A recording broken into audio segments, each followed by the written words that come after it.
This Monday morning with the latest on the war between Israel and Hamas. Israeli Prime Minister Benjamin Netanyahu is giving fresh signals that a ground offensive into Rafah will go ahead.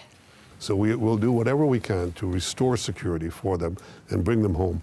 And I hope we can do that.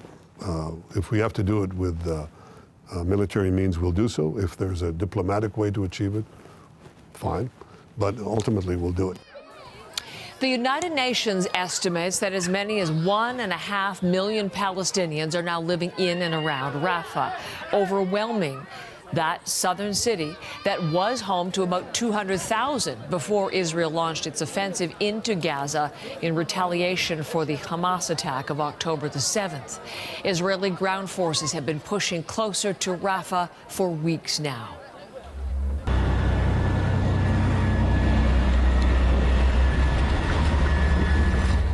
Rafah also continues to come under bombardment.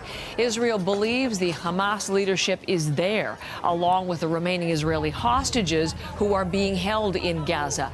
Netanyahu's latest remarks also suggest a widening public split with U.S. President Joe Biden. If he meant by that I'm pursuing private policies against the majority, the wish of the majority of Israelis, and that this is hurting the interests of Israel, then he's wrong on both counts. He has a right to defend Israel, a right to continue to pursue Hamas, but he must pay more attention to the innocent lives being lost as a consequence of the actions taken. He's hurting, in my view, he's hurting Israel more than helping Israel. In that weekend interview, U.S. President Biden also calls a ground offensive into Rafah a red line. Their remarks point to the widening public split between Biden and Netanyahu. Biden had hoped a ceasefire agreement would be in place by this morning, the start of the Muslim holy month of Ramadan. Netanyahu has warned the offensive into Rafah could start around this time. So let's begin our coverage live in Jerusalem this morning with Sarah Coates. And Sarah, ceasefire negotiations, with Netanyahu again signaling a ground offensive into Rafah will go ahead. Are there any signs of new talks?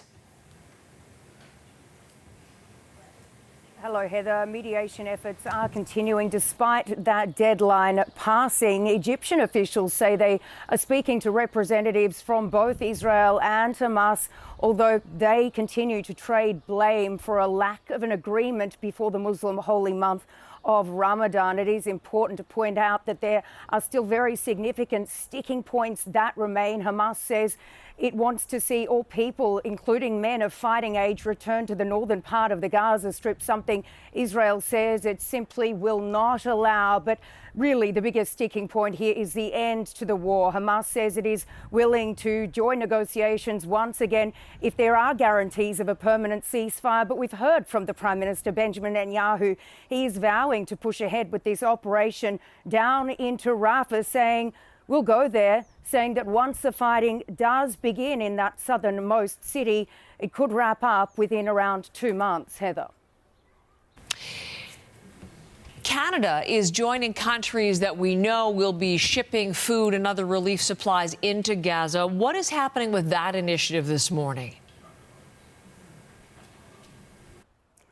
That is the Maritime Corridor Initiative, Heather. It's from Cyprus, as you mentioned, all the way to Gaza. But that aid ship, stacked with around 200 tons of food and other humanitarian aid that was supposed to leave last night, remains docked in Larnaca, with officials saying there are reportedly technical difficulties. We do know that Israeli officials have already inspected that ship, and it is set to return, or to set sail, I should say, any moment now. Although, Heather, what remains unclear is to how this aid will actually make it from the ship to land, and then how it will be distributed, given that there are no working ports in Gaza, and this port that the United States is willing to set up, or is beginning to set up, hasn't even begun to be finished yet.